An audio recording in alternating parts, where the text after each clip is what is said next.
Morning, YouTube. It is Thursday morning, October 15th, I think, about 9:30. Kids are off to school.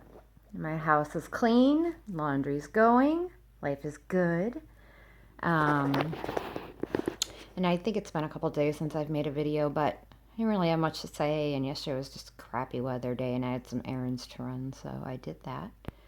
Um, but today is kind of a big deal for me in this video. Almost 2 years ago exactly, October 20th will mark 2 years ago, I made a decision that at the time didn't feel right, and I knew it didn't feel right. But instead of following my gut instinct, I just kind of shut all common sense off and went with it. So as I go through therapy, I know that part of what I have to do is to forgive people. And not for them, but for me and my own healing. And for the first time in my life, I think I can see, thanks to this situation, how this is going to pan out. So, because I know these videos will be stumbled upon eventually, and because I need it known by the person it is being addressed to, I decided to do it this way.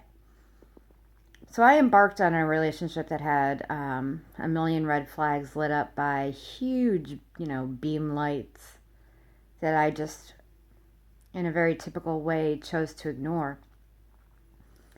And it brought with it some great memories and at the same time some of the worst pain and lows that I've ever experienced in my life. So I can blame a million people, I can blame a million things, but at the end of the day, I was a willing participant in it.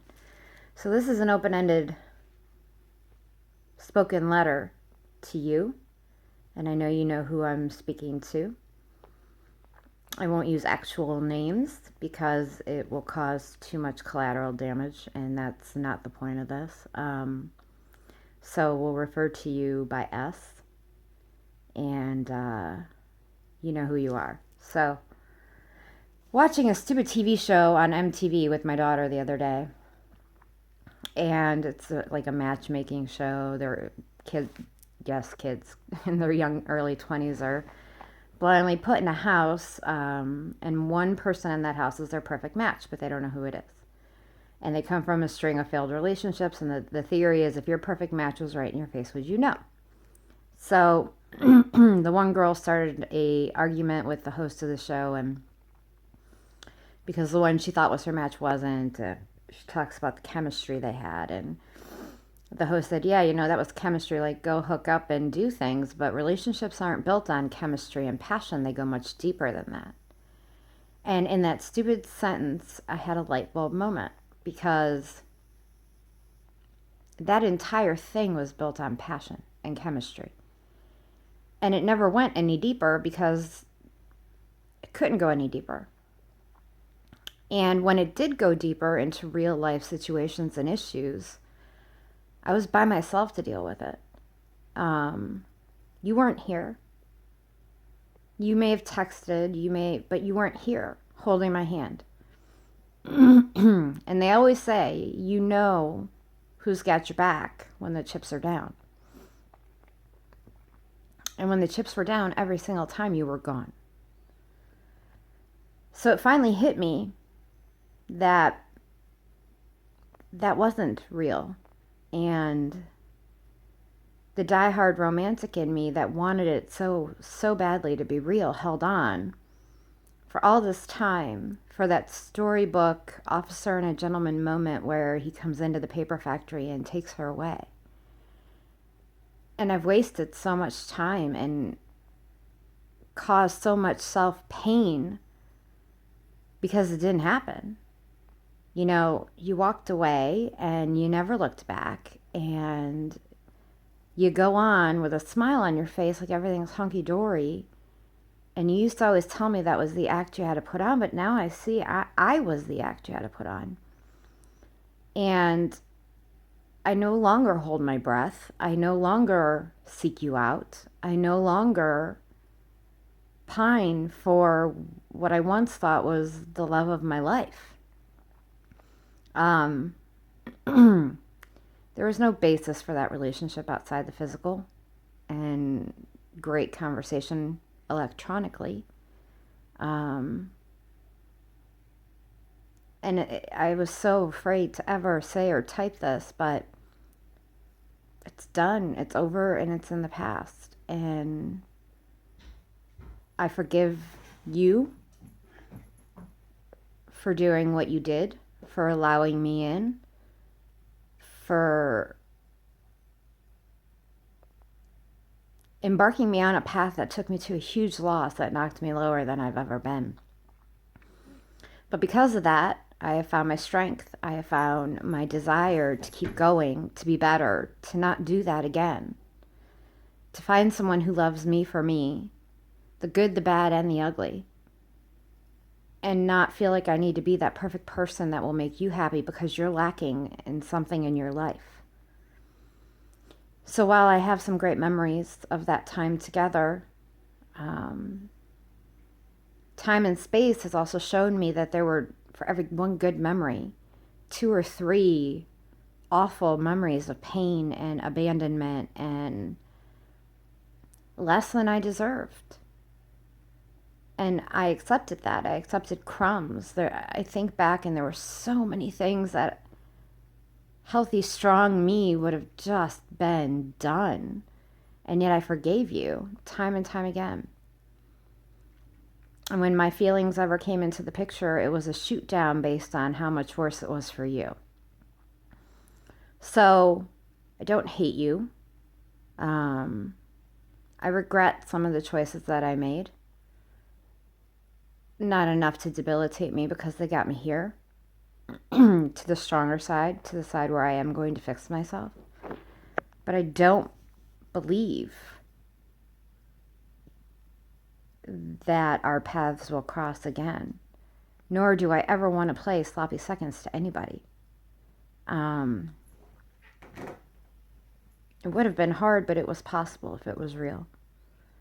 And clearly, it was only real for one of us, because only one of us made the true sacrifice for it. So,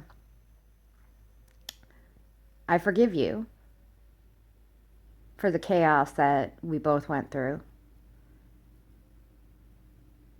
And I forgive myself for poor mistakes and bad judgment. But I'm free. I'm free of that hurt. I'm free of that feeling of not being good enough. I'm more than good enough. And I won't kill myself to prove that to somebody again. So I wish you well in your life. But I know that was the end of our journey. And it brought me to me. So that's it. You know, there's no more seeking signs or looking or hoping or waiting for the knock on the door or living in some Disney princess fantasy world anymore. I'm too grown-ass old for that. I did love you. I do love you. When you love somebody, and it's really love, and I really did love you, it doesn't just go away. But I don't really like what I now see. And I don't like what you put me and my kids through.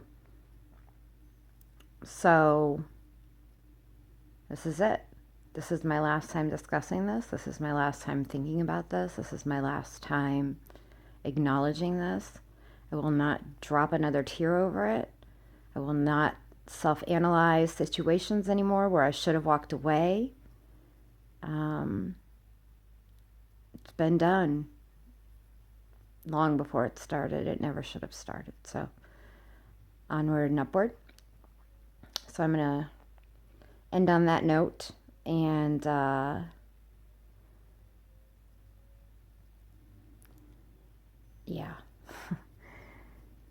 There's so much I want to say, but it would give it all away. And again, collateral damage is not at all what I want here. That's the last thing that I want. I just wanted this to be an opportunity to say that I forgive you and I've moved on.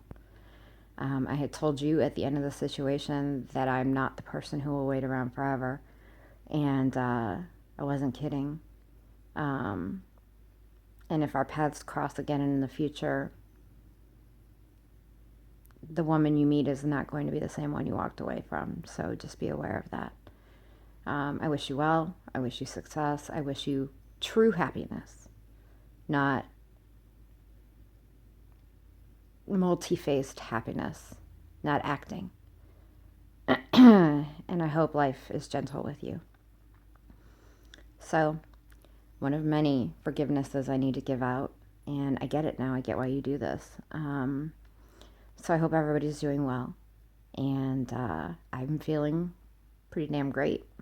Halfway through sabbatical, which is making me sad. I didn't think it would go this quickly, but a lot of successful progress is being made on this sabbatical, and it's exactly what I needed. So, to you, I say goodbye, my lover, and to everyone else, I say never accept less than the best, than what you deserve, than what you are worth. Even if you truly believe this person is the one for you, if you are letting go of something that is important to you just to keep them, run. If you, from the start it feels like an addiction, like you can't stay away from this person, run. So I guess that's it. Final goodbye. And with that, I'm going to go crochet a baby blanket for a friend, and I am going to enjoy my day and close the chapter.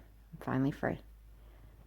So I hope everybody's doing well, and I will talk to you guys soon.